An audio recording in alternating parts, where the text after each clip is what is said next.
మొహం చెల్లట్లేదండి. మీ అమ్మగారు వీధిలో అందరికీ చెప్పేశారు. ఇరుగు పొరుగు వాళ్ళు పరామర్శించడానికి వచ్చి నవ్వుతున్నారండి. ఇలా జరుగుతుందని మనం మాత్రం అనుకున్నావా? మనసు ఒప్పుకోవట్లేదు, కానీ తప్పదు కాబట్టి ఏం చేసుకుంటే.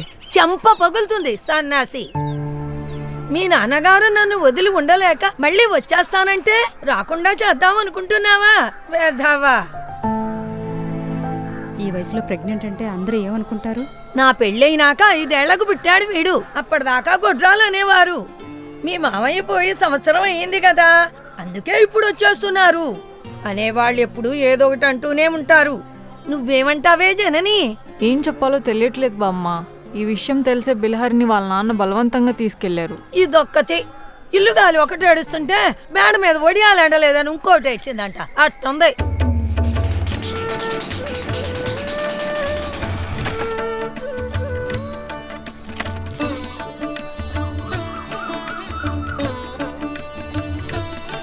అదిగో నా మనవడు వచ్చేస్తున్నాడు. వాడైతే సరైన సలహా ఇస్తాడు. రారా జల్పాయ్. ఈవిడ వీధిలోనే చెప్పిందనుకున్నా, ఊరందరికి కూడా చెప్పేసింది.